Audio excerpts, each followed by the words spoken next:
Larry. And if you would come up, Larry. And you meet friends all over.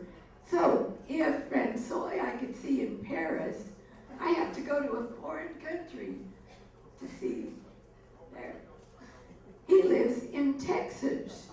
But again, you know that we want Texas to be a part of the Ogda experience.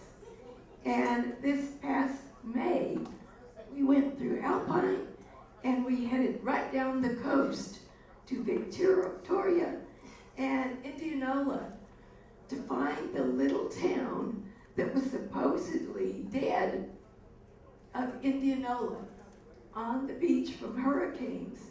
It's not dead, it's just beach houses, not a spot for big boats to land and not a spot for camels to get off boats. So, are you ready? Yep. All ready. Go for it.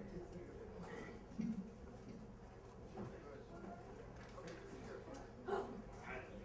That's an introduction. I'm okay, thank you.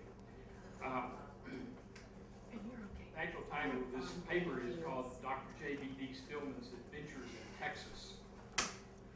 A long time ago, when I was in graduate school at the University in Texas, I was supposed to be working on a thesis, but at the same time, to make ends meet, I was working in the Texas Parks and Wildlife Division as a researcher in the history in the park side. I was assigned a survey history project for a newly acquired state historic park, Fort Lancaster. That project turned out to be much more interesting than my thesis, and I'm still fascinated by the small, isolated army post in the wilds of the West Texas desert. Even today, it's hard to find. But coming in from the east on the Blue Highway off of Interstate 10 from Ozona, one reaches Government Hill, from where, at a wonderful roadside park, one looks out over the Pecos Valley and sees the ruins of Lancaster, tiny and alone and isolated in the distance. One can still imagine the small company of 1st Infantry surviving alone in that wilderness. Post was named for Job Roberts Hamilton Lancaster, an 1840 graduate of West Point. Only a year later, he was killed by lightning near Crystal River, Florida, in the Seminole Wars. He was number 7 in his class, and as such probably had a bright future. William Tecumseh Sherman was number 6, and George Thomas was number 12 in that class. His friend Stephen Carpenter, who suggested the name for the post, was number 35. I apologize for my failure to produce a PowerPoint to go along with this paper, which now seems to be important. But there is only one image of Fort Lancaster, and I spent 50 years looking. And it's not a very good image. It was done by a government draftsman for Harper's Magazine in 1860, and it's an exceedingly poor rendition. Nor is there any image of Dr. Stillman. There's one image of him as an old man in California, but nothing of the vibrant young doctor who came west. Stillman himself kept a sketchbook, which was lost in a flash flood as he crossed one of the rivers in Texas. We're just not lucky in that respect. And in another respect, it's even worse, because one of the best Army artists of the time, Captain Arthur T. Lee, left many wonderful watercolors in Texas in this period. And he did pass through Fort Lancaster. But on that day, his son died, and he set aside his paints. There's a wonderful book published by the Amon Carter Museum on Captain Arthur T. Lee and his artwork. So Frederick Law Olmsted's journey through Texas, 1857, was one of the better-known early travelogues about the state. Not as known, but interesting and highly entertaining, is the journal of Dr. Jacob Davis Babcock Stillman, who visited Texas in 1855. Beyond his adventures in Texas, Stillman was also one of those pioneers who had a significant but almost unknown impact on the development of the West. Jacob Stillman was born in Schenectady, New York in 1819, He received his medical degree from New York College of Medicine and Physicians. His first adventure west was during the gold rush. Sailing to California by way of Cape Horn, Stillman and his fellow passengers actually seized control of their vessel at Rio de Janeiro. Ending their suffering under a dictatorial captain, they took charge of the ship and sailed it themselves to San Francisco on August the 5th, 1849. But most of the fellow passengers headed immediately to the gold fields. Stillman and fellow physician Dr. John Morris settled in Sacramento and founded the city's first hospital. However, within a year, he's back in New York where he was married. As did most Americans who could afford it, his honeymoon was a tour of the continent. That tour, plus his innate wanderlust, found him once again seeking adventure. Stillman was acquainted with Frederick Law instead, who had just returned from his well-publicized trip to Texas. So Texas it was. Stillman was of a generation that had fallen in love with the notion of the American wilderness, personified by the Hudson River School and the Western scene painters such as George Kaplan, Alfred J. Miller, Carl Bodmer, and J.J. Audubon in art, and writers such as Ralph Waldo Emerson and Henry David Thoreau, and Western explorers like John C. Fremont, William Henry, Jedediah Smith, and their ilk. The often ill-defined West played a major role in the collective imagination of the age, and with Stillman. As William Getzman writes, since the spaces were so vast, the scenery so grand and terrifying, and the Indians so exotic, the documentary art of the explorer artists inevitably fused romanticism with realism. Even the most detailed and ethnographically exact painting, the most faithful executed landscape, had a freshness and spirit that bore witness to a common image of the American West as the romantic horizon. So in May 1855, Stillman set forth to Texas to survey its resources and natural history, a place he thought, quote, inhabited by an Elysium rose. True.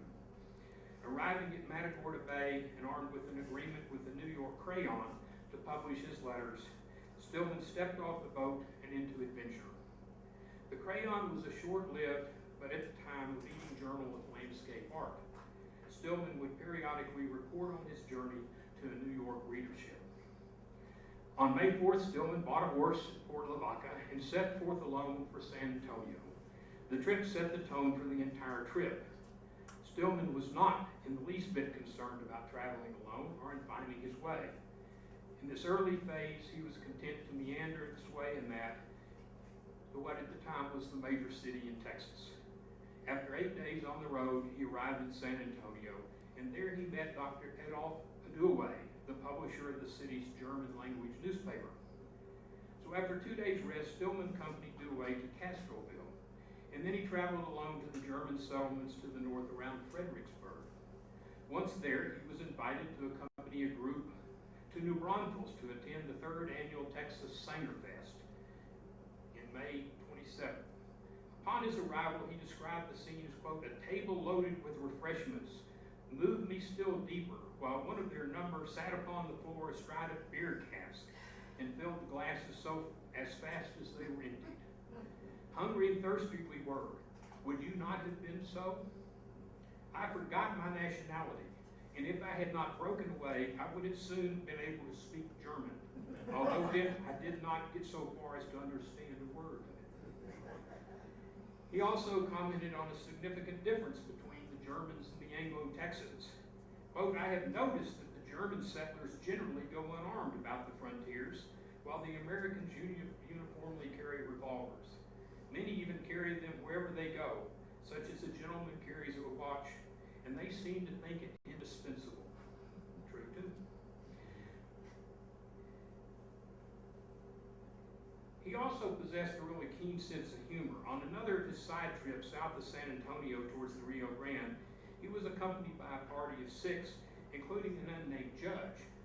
Camping along the Leona River some 100 miles southwest of San Antonio, he commented, quote, wood ticks were very plenty, and I had occupied myself until I fell asleep by picking them from me and throwing them over to the judge, who had some 100 pounds of flesh to spare.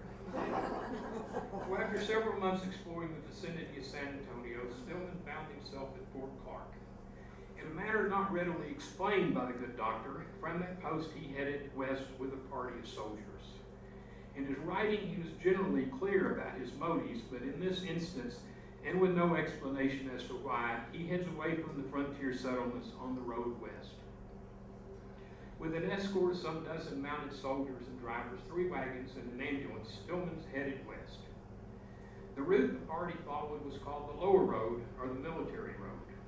The other major trail across Texas originated in Fort Smith, Arkansas, and crossed into North Texas at Worth's Head Crossing on the Pecos River. Following the Pecos north and west, the trail went through Guadalupe Pass to Waco tanks, arriving in El Paso. This was called the Upper Road.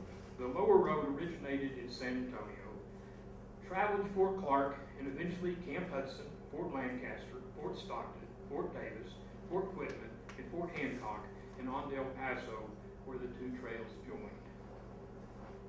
From right there, the road carried travelers on to California.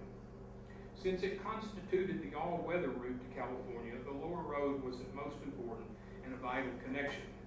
With the discovery of gold, this intercontinental connection was paramount, and in order to guard this road, the Army created a series of protective forts. It was to one of these most isolated garrisons that Stillman traveled. Fort Lancaster was founded in August 1855 by Companies H and K in the 1st Infantry in order to provide a military presence between Fort Clark and Fort Davis. The 103 men that made up these 2 companies were under the command of Stephen D. Carpenter. He chose a site for the post in Broad Valley near Live Oak Creek, close to the junction of the Pecos River. Fort Lancaster had always remained one of the most isolated forts in Texas, and unlike numerous other posts, no civilian settlement grew up in support of the garrison. With the primary mission to protect the road, the construction of a permanent fort was slow. The first structures were temporary in nature and were built with materials at hand by soldiers themselves who received small extra duty pay. By the time Stillman arrived on the scene, the garrison was still housed mostly in tents.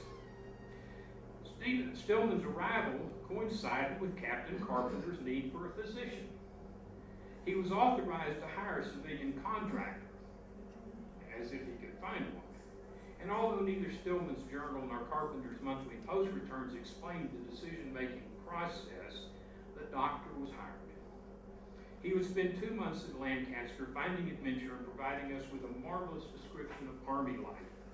In the process, he became good friends with Carpenter and applied his keen sense of observation to the frontier army, writing that Carpenter and his soldiers were, quote, compelled to make themselves as comfortable as possible for an indefinite period and protect themselves from Indians in any way. Commenting on the offensive operations, or lack thereof, against the Indians, he stated, quote, what can they do without horses? These men were all infantry. What can they do without horses against these Arabs of the American desert? As well might dragoons be used as Marines on the deck of a frigate. I have every reason to be proud as an American of the character of our Army officers.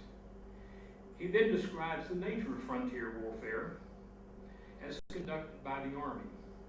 Their very energy is crippled by the necessity of conforming to orders in so many ways that they can accomplish nothing. The qualifications for this warfare are endurance, daring, cunning, and coolness, and there should be entire freedom to conform to the necessities of the case, to hunt the Indian in his own style, to endure the long marches without cooking, without baggage, in silence, to hover about the track of the savage wherever it leads, be a shadow to a shadow. He then critiqued the Army's style of the chase. What can be expected when an officer is sent with a company of riflemen, when they are sent with a long train of wagons, which can barely carry forage for their own mules' consumption, thundering over the road, encumbered by hen coops and milk cows, tents, heavy bedding, and all the paraphernalia of the camps of a regular army, and their progress announced with the flourish of trumpets. For Stillman, this was not the thought of the soldiers, but rather because of orders that had to be followed, orders from the Secretary of War, who he said, quote, had never even been in this country. While at the post, Stillman became close friends with Carpenter and much admired his two hunting dogs, Cola and Quail. He describes them thus: Cola is finely developed, intellectually as well as physically, generally grave and uncommunicative with strangers. He goes into ecstasies at the prospect of a hunt. He extends the rites of hospitality in the most cordial manner, and at the first sound of the drum that calls the garrison from its slumbers, Cola bounds through the tent curtains and in the most impassioned manner impresses upon my face the otherwise inexpressible joy he feels at seeing me so well. Of Quail he wrote, excels the other in extravagance of the expressions of his regard, but I have not much confidence in the sincerity of his attachment. He makes too many friends, and on several occasions I have detected him running away with one of my slippers. He credited the dogs with being more effective sentries at night than the guards on post.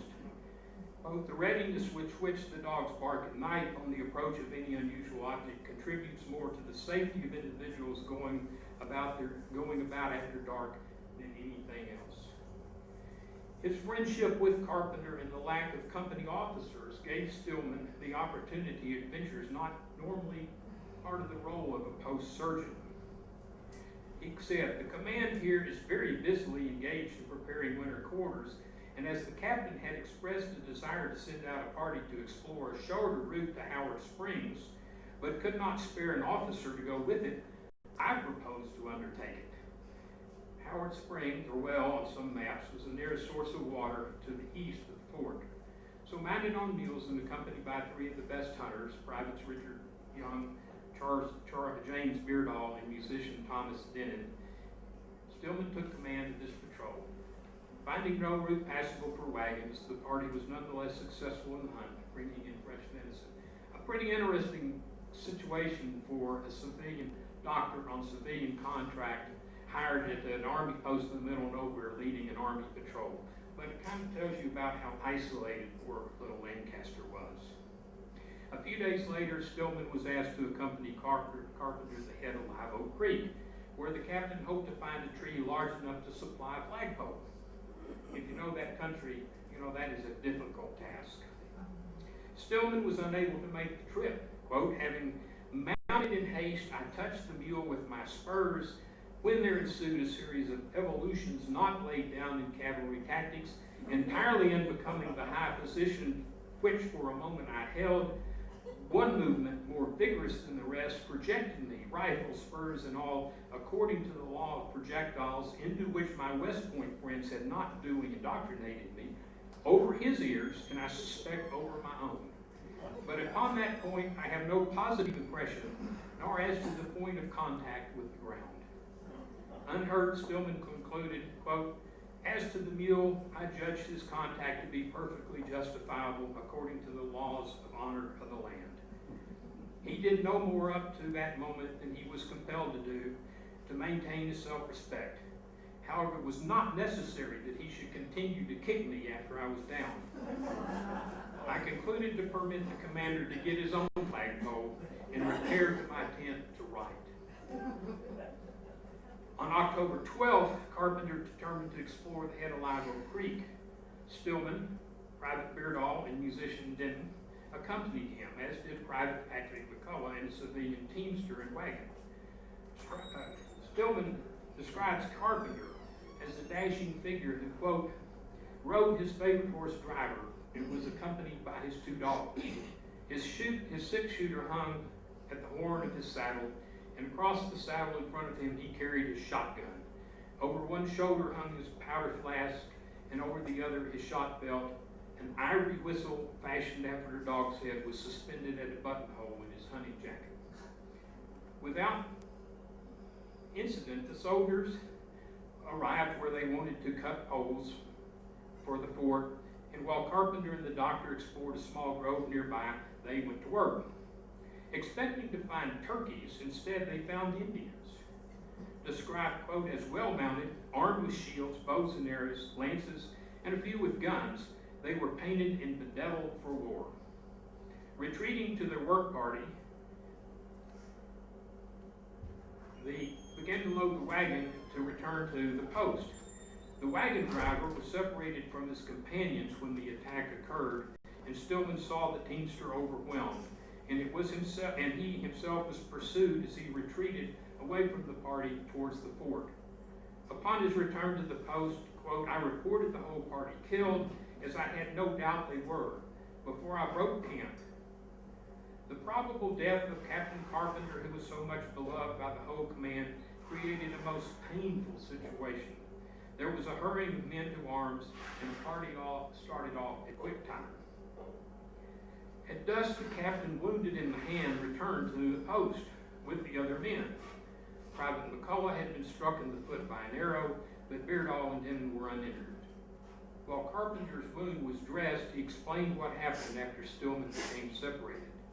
As the teamster abandoned the wagon and was overwhelmed, the other four dismounted and prepared for an attack. Moving cautiously in the direction of the fort, they were first confronted by an attack at a distance and then by an attack on foot, with the Indians using scrub as cover. Carpenter told his men to hold their fire until the Indians were within 50 yards, at which distance their arms would be most effective. In describing the melee, Stillman writes, Denton and Beardall from boyhood had served in the army on the frontiers and were expert hunters. As cool as if it were only deer they had to shoot. Beardall felt the brush of an arrow and saw the Indian who had shot it, and disregarding all others, he held his rifle to the spot where he saw him disappear. He went behind the bush until he arose again, when he fired and the savage fell without sending an arrow. Meanwhile, the two Indian leaders singled out Carpenter. Protected by shields and armed with bows and lances, they attacked from two directions. As Stillman describes it, the captain held his horse and shotgun by the left hand, and in his right his six-shooter, pointing the latter at the chiefs alternatively. He'd already fired 3 shots, and his antagonist had advanced to 12 paces from him. One arrow struck his horse. One severed the shoulder strap holding his shot bag. One lodged in his boot without piercing his leg. One penetrated his heavy coat. A fist struck his hand. Stillman continues the narrative. It was a critical moment for him. He had abandoned all hope of saving his own life and became content only on selling it dearly. His next shot failed. If his next shot failed, he was lost. He leveled his pistol upon the fierce chief in front of him, who stopped, the more perfectly to protect his body with his shield. Then, by a quick movement of the pistol, he brought it to cover the other chief, who was closing upon him with his spear, and struck him full in the chest before he could raise his shield. Turning quickly to confront the other adversary, Carpenter found, quote, that a cartridge from Denton's gun had already laid him low, just at the moment he was about to spring on the captain. At this point, the attack ended, the Indians disappeared, and within an hour, the rescue party arrived. What's interesting about this is one of only, in the 6 years that Lancaster existed, this is only one of 2 actual confrontations with the Indians. The other one, worthy of its own paper, is they attacked a wood party, and the soldiers at the fort, because they were infantry, loaded themselves in wagons and put the canvas top over, and good John Ford tradition went jingling down the trail until attacked, whipped the covers off, and of course the Indians retreated. That was the other confrontation with the Indians in the whole time the fort existed. The Indians were identified as Apaches, and by following their trail it was determined that they had carefully planned their ambush. Stillman notes that, quote, their dispositions were well made and the whole plan of attack showed great sagacity, and would have been successful in cutting off every man of the party were it not for the fact that they wanted victory too cheap. On October 22nd, Major Charles Ruff and a detachment of the Regiment of Mounted Rifles arrived at Fort Lancaster. They were returning to San Antonio, and Stillman decided he'd been long enough in Texas, and it was time to return east to his family. Ruff had no plans to tarry at the post, so the doctor had to pack in a rush with a hurried farewell to my late companions and to my fast friends Cola and Quail, and I was bounding over the rocky ground away from the scenes I will never see again, though every feature of them is indelibly stamped upon my recollection. As usual, Stillman was quick to make friends with the only two officers in the command, Major Ruff and Assistant Surgeon Andrew Smith. Realizing, quote, whiskey seems to be regarded as an essential in the stores of any campaigner, he offered to the officers' mess a bottle presented to him by Captain Carpenter several days before the departure. The Major prepared from it with elaborate skill a choice toddy, and upon tasting it declared that he did not appreciate the quality of the liquor. I took up the bottle. It looked paler than it ought. I tasted it, and the truth flashed upon me that my servant at the post had taken advantage of my delay in getting off and substituted water for the better part of my whiskey. I beg your pardon, Major, but I believe someone has substituted water in the bottle. Yes, said he, gruffly tasting it again, and damn what bad water too. A similar incident occurred several nights later. Stillman had collected numerous specimens of insects and small reptiles while he'd been at Lancaster, filling the jar with whiskey as a preservative. He noticed that the bottle had been moved one night, quote, one of the men smelling the coveted beverage and being too dark to see the contents had drunk off half a pint of the tin. The next day, Stillman left the jar out for all to see. Problem solved. Upon arriving at Fort Clark, the friend of civilization, Stillman separated himself from Ruff's command and made his way to San Antonio and on to New York. Of his adventures, he wrote, I have endeavored to give a truthful impression rather than a captivating one. I have avoided any generalizations based upon limited observation. I have avoided narrating anything which I have not myself seen as an observer. I went to Texas to satisfy my curiosity and to study its resources and natural history, and I am confident that those who have felt interest enough in these letters to have read them have a truer picture of that country than can be found in any other quarter. Stillman never returned to Texas, but he continued to have an impact on history. And this is what really got me interested in him, what happened later. He eventually moved to San Francisco, establishing a medical practice there. In 1880, he moved to a farm near Redlands, importing grapes from France and Italy, and became instrumental in establishing the wine industry in California. As an old museum hand, what else he did was also, to me, super interesting. He was involved in one of the most famous arguments of the day. Does a running horse have all four hooves off the ground at the same time? The railroad magnate, politician, and financier Leland Stanford employed Stillman and Edward Muybridge, who you may recognize, to solve the argument. Muybridge was the man who developed the multi-shot stop-action camera, for which he became rightly famous. While Muybridge took the photographs, Stillman studied the physiology of the horse, and together they published a book, The Horse in Motion, proving Stanford's position that, in fact, a running horse leaves the ground. Stillman stayed in California, where he died March 1, 1888. The Texas adventures of Dr. J.B.D. Stillman have received very little attention. Even his impact after settling in California is little known. His Texas letters to the New York Crayon received limited exposure to the general public because that magazine folded shortly after. When I was writing the history of Fort Lancaster, Dr. Ron Tyler, director of the Texas State Historical Association, a friend of long-standing, sent me copies of the letters that Stillman wrote from Lancaster. Dr. Tyler at one point also edited Stillman's letters. I'm indebted to Ron for his help in this presentation, and I appreciate your time and attention. Thank you very much.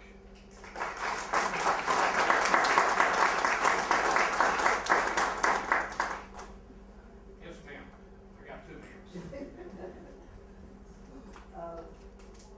You stated that Stillman got back to the fort before the rest of them. He was cut off from the rest of them, and he just hightailed it to the fort, yeah, because his thought was if I could get some help sent out, because he truly thought that, they'd been overwhelmed by the Indians. Right. Yes, ma'am. Stillman's wife? Yeah, you say you got married and then you. Well, he left her in New York so he could go on his adventure. He did take her to California. She is mentioned, I don't know if she preceded him in death or not, but she did go to California. They did remain married. The only, like I said, the only picture I've seen of Stillman is an older man, and there's a picture of his wife. So, but beyond that, I'm sorry to say, it's like women back in the day. Nobody wrote it. And did you know any children? No, I do not know about children, and according to everything I read, there were no children, but that could be wrong also. Thanks.